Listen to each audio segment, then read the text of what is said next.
This is Julie D., and you're listening to the Nordonia We Need to Talk podcast network, brought to you by NordoniaHills.news, recorded in the Gary Miller studio. Cleveland Sports Podcast starts now.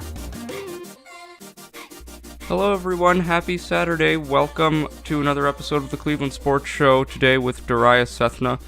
Tons to talk about today, especially in the soccer world, just as it was last week. And we're going to kick it right off with our final episode of MLS playoff anticipation, as today is the final match in this MLS season. We have Atlanta United taking on the Portland Timbers today at Mercedes-Benz Stadium in Atlanta, Georgia. These two teams defeated the number one seeds in each of their conference. Atlanta defeated New York, and then the Portland Timbers defeated Sporting KC in their Western Conference matchup. And one of these teams tonight will take home the Golden Trophy of the MLS Cup. And for those of you who've been following the aggregate scores and things like that, I just wanted to make sure and check in that this final match is not based on aggregate. This is a one-time match, so whoever wins this specific match will win the MLS Cup. So it's essentially like the World Cup Final. It's a one-and-done deal. My prediction for this game, given the fact that it's in Atlanta at Mercedes-Benz Stadium, I think that the Atlanta United will be able to pull off the victory against Portland. However, like I said last week, all of us Columbus Crew fans out there, we thought that the Crew were going to be able to win on their home field. However, when they gave up that goal, less than 30 seconds into the game to Portland in 2015, it changed the whole momentum of the game. So I'm definitely not going to discount Portland, but I do think that it is in Atlanta that the Atlanta United team will be able to pull off the victory. And of course, we always have to talk about another one of the other top leagues in the world, the Premier League. Standings still remain the same from the most part last week. Manchester City has 41 points with 13 wins, 2 draws, and are still without any losses. In terms of losses, is the same for the second place Liverpool, who have 39 points, 0 losses. They have 3 draws and 12 wins. And then in third place is Tottenham Hotspur with 11 wins, 0 draws, however 4 losses. Combines for a total of 33 points. And just for the record, any of you interested out there, fourth and fifth place include Chelsea as well as Arsenal. Both of those teams are tied up at 31 points each. And some of the notable Premier League matches today include Chelsea taking on Manchester City. That'll be a big matchup at 12:30 today. Leicester City will be taking on Tottenham Hotspur today as well. There were also a few other games that started earlier today. Manchester United and Fulham, Arsenal and Huddersfield, Cardiff City, Southampton, as well as West Ham United and Crystal Palace. And we're also going to we're going to move to Spain here for La Liga. The top 3 teams, like I said, just like the Premier League, are still the same for the most part. Barcelona still remains in first place with 28 points. They have 8 wins, 4 draws, and 2 losses. Sevilla is a point behind them with 27 points. They have 8 wins, 3 draws, and 3 losses. And then Atletico Madrid, with 25 points. They have 6 wins, 7 draws, and only 1 loss. For those of you Real fans out there, Real Madrid is in 5th place. They have 23 points with 7 wins, 2 draws, and 5 losses. So, as we can see, Real Madrid are starting to find their stride without Cristiano Ronaldo, who went off to Juventus. And speaking of Juventus, I'm going to introduce you guys to another soccer league out there in the world. This time we're going to go off to beautiful Italy, where we're going to talk about Serie A soccer. And for those of you who are not familiar with Cristiano Ronaldo one of the top players of soccer in the world, moved to Juventus this summer, and his contributions are obviously paying off. Juventus are by far the top team in Serie A this year. Between them and Napoli, who are the second place team, the point differential is 11 points. Juventus has 43 points. They still do not have any losses. They have 14 wins and only 1 draw. And then in second place, like I said, 11 points behind them is Napoli, who are based in Naples in southern Italy, with 10 wins, 2 draws, and 2 losses for that combined 32 points. And then the two teams of Milan stand in the third and fourth place. First, we have Inter Milan with 29 points, 9 wins, 2 draws, and 4 losses. And then AC Milan with 7 wins, 4 draws, and 3 losses for a combined total of 25 points. And some of the notable Serie A games today include Cagliari and Roma, the team from Rome, and then Lazio, the other team from Rome, will be taking on Sampdoria at 2:30 p.m. today. And that concludes our update for soccer this week. Again, make sure you tune in to the MLS Cup Final. It's going to be a phenomenal game. Kickoff time is at 8 p.m. tonight, so make sure you check out the MLS Cup Final. And it's going to, like I said, it's going to be a highly anticipated matchup. And from soccer, we're going to move on to basketball. We're going to move first, of course, to those oh-so-loving Cavs. And the Cleveland Cavaliers actually last night made a huge trade after their blowout loss to the Sacramento Kings. They traded George Hill to the Milwaukee Bucks for an old-time favorite, Matthew Dellavedova, as well as John Henson and a few draft picks. And then Sam Decker, as you can remember, the player who broke or fractured his ankle very badly for the Cavs, who was still out. He was acquired by the Wizards. So Sam Decker no longer a member of the Cavs, as well as Matthew Dellavedova and John Henson, as well as a few other draft picks coming to Cleveland. Now, how does this really play out for the Cavs? Well, it brings home, like I said, a home favorite in Matthew Dellavedova. One of the biggest players, especially in the 2015 finals, as you can remember when he locked down Stephen Curry, and made it very hard for him to score, especially in the first few games. That was the year the Warriors won their championship, and then for the most part the Cavs stayed intact, and they kept Dellavedova, and in their championship season we saw just how scrappy he can get and the defensive pressure that he can bring upon anyone.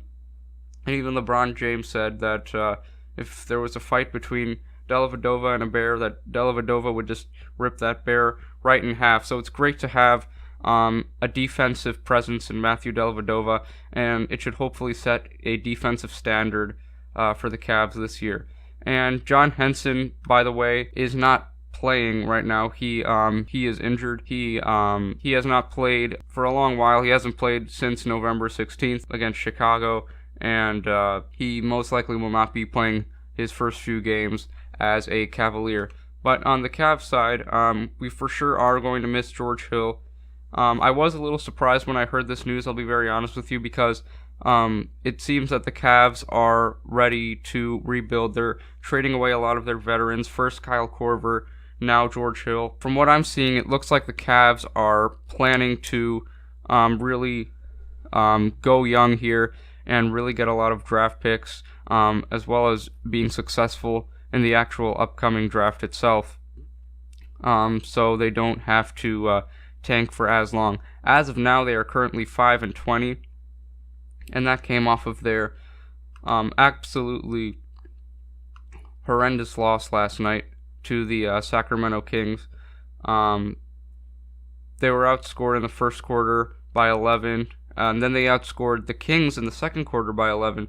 However, it was the Kings who outscored the Cavs by a total of 19 points in the second half, and it led to a 19-point victory for the Sacramento Kings by a final score of 129 to 110. However, at the beginning of the week, on this past Monday, the Cavaliers faced the Brooklyn Nets and were able to pull out a major victory. The Cavs outscored the Nets in both in both quarters of the first half. However, and at one point the Cavs were up double digits, but in the fourth quarter, the Brooklyn Nets outscored the Cavs 21 to 19. However, the newly acquired Alec Burks was able to send home the game-winning dunk for the Cavs' fifth win of the season by a final score of 99 to 97. The Nets, who started the season well, are now 8-17. So now we can expect the Nets to have another failing season. And it was Wednesday that was really supposed to be one of the huge matchups for the Cavs. I actually did attend this game. It was a surprise from my dad. We went to the game where they faced the reigning two-time defending champions Golden State Warriors, and it was an extremely competitive match in the first half. The Cavs had 64 points. They led by 6 to start the third quarter, but then, as we all know, the third quarter is the Warriors' quarter. They outscored the Cavs 37 to 22 in that third quarter span, and then just poured it on in the fourth quarter, 34 to 19, and won the match convincingly at the Q by a final score of 129 to 105, which gave the Cavs their 19th loss of the season. And as I already mentioned, the Cavs were obliterated last night by the Kings. The upcoming schedule for the Cavs, they do have a match today. They will host the Washington Wizards at the Q, and then travel to Milwaukee this upcoming Monday at the new FedEx Pfizer Forum to take on the Milwaukee Bucks. The New York Knicks will then come to town on Wednesday to take on the Cavs at the Q, and then we will revisit the Bucks this upcoming Friday, the 14th, at the Q as well. So the next 3 of the 4 games for the Cavaliers are at home, so they're going to want to take advantage, especially some of the top teams of the East. You have especially the Wizards and the Bucks, and we know that the Wizards have for sure been underperforming, but like I said a few weeks ago, even underperforming teams are destroying the Cavs, so the Cavs are going to have their A game. And I think the Knicks and the Cavs match on Wednesday is going to be a competitive game, just given the talent on both sides, how level it seems. But I did say this against the Kings, and look what happened. They lost by 19.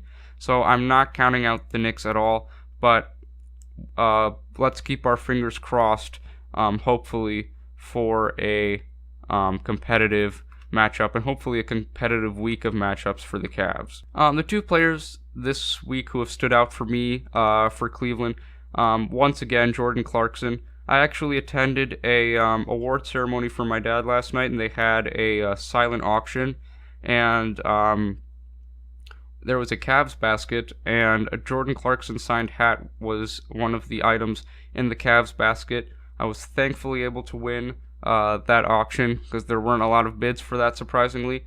I was able to win the auction, and now I have a Jordan Clarkson hat, and it really feels great because I really think that he's showing he's the best player on the Cavs. I think just his stats, he's one of the most he is the most consistent player on this team. Last night he had 26 points. Wednesday he had 17. This past Monday against the Nets he had 20. His only non-double-digit game was back on November 26th against the Timberwolves at home, where he only had 4 points. This season, he's been averaging about 17 points a game. He's been shooting about 45% from the field. He's been shooting even though he has been about 33% from three-point range, he's still getting it done, and when he starts scoring, he can just catch on fire. And once again, he's just constantly proving himself to this franchise, and I honestly hope that he can play for a contending team sometime soon, because given these minutes and these performances, I just think he deserves to play with a team that is not 5-20. I don't think that's fair to him, given what he's been producing on the court. And another player I think who has stood out for me is Rodney Hood. Rodney Hood, especially this past Wednesday against the Warriors, he had 15 points. He was 6 for 16. He was 6 of 16 from the field, and he was 2 for 9 from 3. But he was still able to manage to find a way to 15 points. He played extremely well in that game, and then he had 9 huge points against the Nets to be able to close out that game, all in 34 minutes. Last night he only played 15 minutes, only 4 points, 1 for 3 from the field, as well as 0 of 2 from 3-point range. So this week for the Cavs, the 2 players, again, who have stood out to me were the teams acquired from that trade in February, Jordan Clarkson and Rodney Hood. And, speaking of Cleveland, we always have to follow LeBron and see what he's been up to. We're going to dive deep into the Lakers real quick here. Last night, they completed their 2-game home and away series with the Spurs, losing by 13 last night. However, on Wednesday night, the Cavaliers were able to find their way past the Lakers at the Staples Center in Los Angeles. LeBron scored a total of 42 points to get the Lakers a 121-113 victory against San Antonio. And LeBron himself has been averaging about 28 points this season. He's been shooting about 53% from the field, 37% from 3-point range, and he's been averaging about 8 rebounds, 7 assists, and about 1 steal per game. So, I mean, this is in his, don't forget, this is in his 16th year in the NBA, and the fact that he's just putting up these MVP caliber numbers, it really just shows you that, it just shows you how much work that he's putting in every offseason, just to keep putting up these numbers, and all the young talent that he's around. It shows you that they really need him to put up these numbers, because as we've seen in Lakers games, for all of you Laker fans out there, when LeBron's not on the floor, the Lakers find it much harder to score in the paint, and just to score in general. And one of those Lakers who was struggling to score when LeBron's not on the floor, I think, is Lonzo Ball. This past Sunday against the Suns, he only had 7 points in 31 minutes and shot 30% from the field and was 0 for 2 from 3. So some extremely disappointing numbers Sunday. However, in this 2-game home and away series with the Spurs, he was able to produce much better games in that same amount of time. About this past Wednesday, he played a total of 40 minutes. He was 5 from 12 from the field, and he shot 50% from 3-point range. He had 3 3-pointers. And then last night he had 13 points. He was 5 for 16 and 2 for 6 from 3 against the Spurs. Like I said, but he did have 11 assists. That was his total number of assists this past week in Lakers games. And like I said, last night he had 13 points. But, like I said, the Lakers clearly need another star on their team, because just solely relying on LeBron, they want to make sure that kind of scenario doesn't happen once again. We heard Magic Johnson state that a few days ago, and it's going to take another superstar to be able to reel in the Lakers when LeBron is not on the floor, and to be able to continue the scoring prowess of the Lakers when LeBron is not on the floor. And given the reason that they don't have another superstar, I think is the reason why they will not be able to make it to the finals this year. Not to mention just the quality that Golden State once again has. They're the back-to-back defending champions, so I think that they will most likely win the West. But that's not till April, so we're not going to focus on the playoffs just yet. But one thing that we will focus on are the Cleveland Browns. That's right, we're moving into the NFL. And currently in the standings, the Browns still remain in the bottom of the AFC North standings. However, they do have 4 wins. They have 7 losses, as well as 1 tie. The next two games for the Browns, they will have a quick stop at home against the Carolina Panthers, who are 6-6 on the year with 6 wins, 6 losses, and 0 ties. They have lost 4 in a row, and on the road they are 1-5. With that being 1 win and 5 losses. So this is a great chance for the Browns to display their home field dominance against the Panthers. The Browns themselves at home are 3-2, so they do have they're 3-2-1 to be more specific. So they do have more wins at home than losses, which I think is going to be a huge confidence booster for them going into their match against Carolina tomorrow. And then this upcoming Saturday at 8:20 p.m., so not a Sunday game, Saturday, December 15th, the Browns will travel to the Mile High city of Denver to take on the Broncos. The Broncos, just like the Panthers, are also 6-6. However, they have won 3 in a row, so they have a lot of momentum.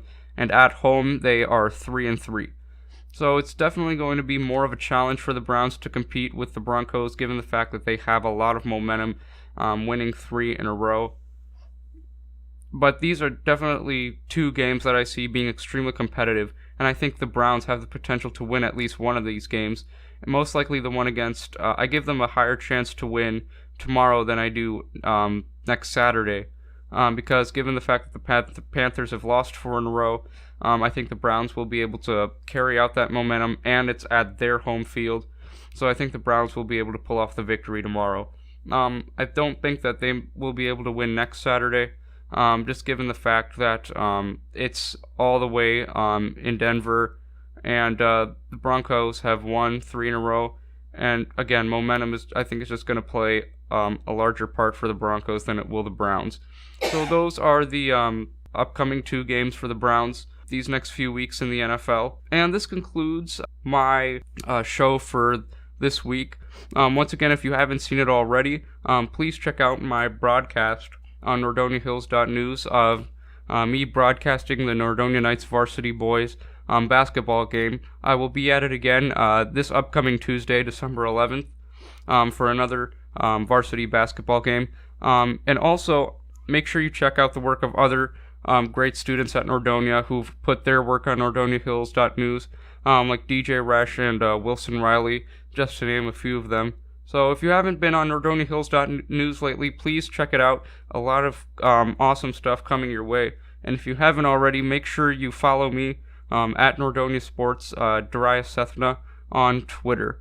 And once again, that concludes our show this week for the Cleveland Sports Show. We hope you had an awesome time listening. Go Cavs, and we'll see you next Saturday. Thank you.